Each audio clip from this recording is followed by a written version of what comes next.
I'm actually in a car doing this on an MP3 player, so you got to bear with me a little bit. I'm trying to answer a few of the questions for the board, for the teenage board, musculardevelopment.com. Okay, forums, teenage forum here. All right, so for any of you people on YouTube listening to this, that's where you got to go, musculardevelopment.com. Go to the forums and for the teenage board. The biggest mistake with most teenage bodybuilders is that they start reading so many different articles, they don't know who to believe, what to believe, they get confused on what they should be doing, because this article in this magazine says this, and I read in that book to do that, and then this big guy in the gym told me I should be doing this. What do I do? What do I do? I don't know what to do. I'm getting, 5 different versions of what I should be doing, different answers. This is what builds muscle. Don't do this, do this. And then, you get contradictory, answers. Now, here's the thing. Only you know what works right for you. So basically bodybuilding is trial and error. You're going to have to go and try to do all these different exercises and do, different rep schemes. I feel that one of the best ways, to bring up the intensity of a workout is cut the rest periods. I do like 30 seconds rest between sets. I did even as a teenager. I really don't like to train with a workout partner because I like to go fast, really fast. I don't need some guy talking to me and then doing a set and I got to wait for him to go. I like to just keep going. That's me, though. That doesn't mean it's right for you. You're going to have to find out what's right for you because everybody is different, okay? Nobody has the blueprint on how to build muscle. If that was the case, we could take Arnold Schwarzenegger's routine and everybody would look just like Arnold because you could do set for set, rep for rep, and everything else, and sure enough, bang. You look like Arnold. And it's not the case, all right?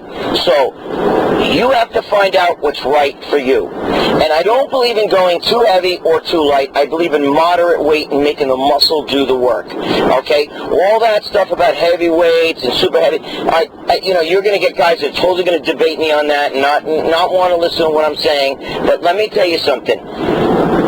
You need to make the muscle do the work, and heavy is relative. Ronnie Coleman can do like T-bar rows with 450 pounds, but he's doing 10 to 12 reps with him. So for you, that might be heavy, but for him, it's not heavy because he's doing 10 to 12 reps, okay? So heavy is all relative. It depends on who it is and what weight you're talking about, okay? Tom Platz could take 315 and do it 50 times. To him, that'd be like you squatting the bar, okay? I'm telling you. Don't get caught up in numbers. Don't get caught up in what some pro tells you or what you read in a book or a magazine. Listen to your body. Listen to its feedback. Try certain exercises, okay? Bench press for me, I got strong as hell. Okay? I could push 500 pounds on a bench, but I can't friggin', all that happened was my triceps got huge and my front delts got big, but it never hit my chest. Alright?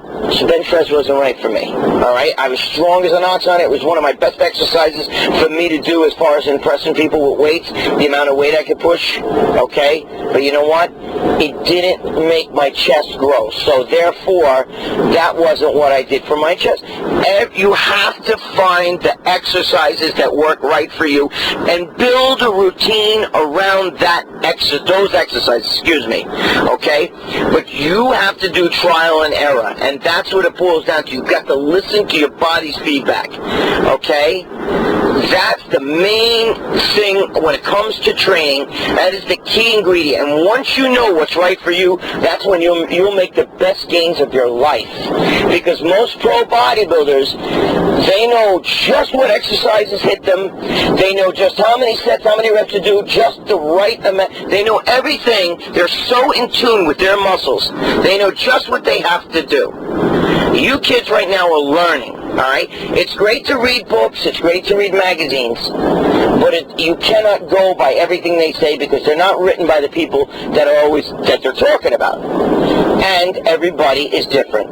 And that's the main thing that you must keep in your mind, that we are all different.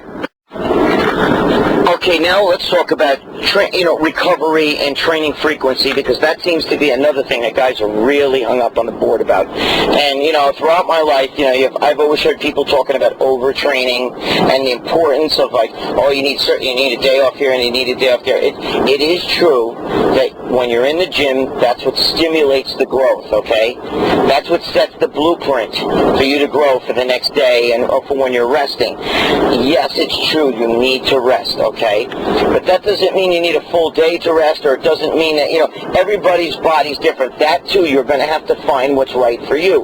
What was right for Arnold, he used to train each body part 3 times a week. I used to train each body part 3 times a week when I was a teenager. Then I went to 2 times a week, and I stayed at 2 times a week my whole training thing, okay, my whole training life.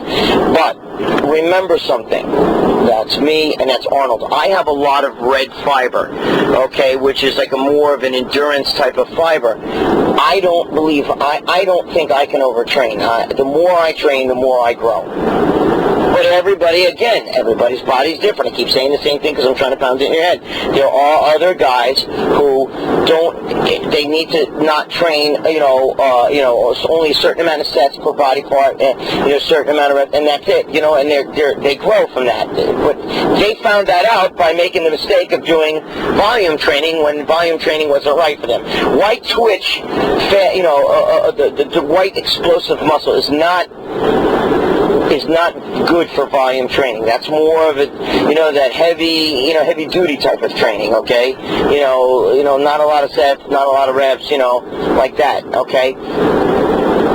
If you have red fiber, you're more of a volume guy. The only way to tell is to, and of course you can have mixtures and everything, but the only way to really tell is by you trying out different versions of training routines and listening to the feedback that your body's giving you. When you're in the middle of a routine, you say, dude, I am dead.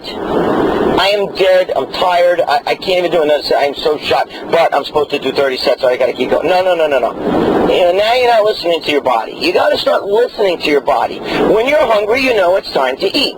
When you're tired, it's time to sleep. When your body says, I've had enough, that means you've had enough. All right? So you've got to learn to listen to your body's feedback. It's very, very, very important. And I believe I remember one time Dorian Yates telling me that you can't plan a heavy or a light day. Okay? You can't do that. You can't say, I'm going to do heavy days one day and light day. What happens if you don't have it on your heavy day? You just, you had a bad day at school, you're tired, you're weak that day, you just don't have it, okay? It's not a good day to go heavy, right? Or what happens on the opposite if this is your lighter day, where you want to get more reps and some more pumping movements in. If it's your light day, what happens then? But now you feel, and you say to yourself, geez, but I feel like an ox today. I feel like I could run through a wall. You know what I mean? Obviously, that's a day that you should be pushing some weights. Okay? Everybody has days where they're stronger. Last week I did this weight. I got it up, no trouble. This week I'm having trouble. What's the matter? Am I getting weaker? What happened? No, it's just an off day.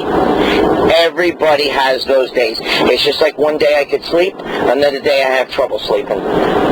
It's your body's, biorhythms, your body's internal clock. Don't worry about things like that.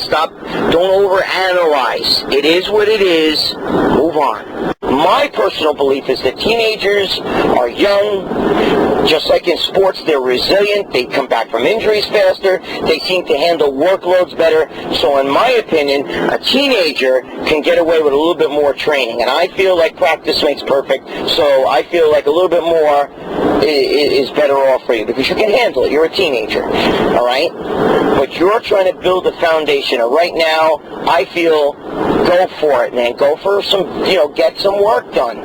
Do a lot of, get a lot of training in. Okay? You're young. You're a goddamn teenager, man. You can do this. You're going to grow. It's very hard, in my opinion, for a teenager to overtrain. I mean, you can get a guy to pitch friggin' 9 innings in baseball when he's 21 years old. Can't do that too much when he's 40. You know what I mean? But that's because of your youth. All right? Youth can bounce back from anything.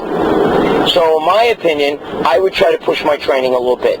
That's my opinion. Again, I'm a volume guy, all right? But I'm not closed-minded where I feel that my way is the only way.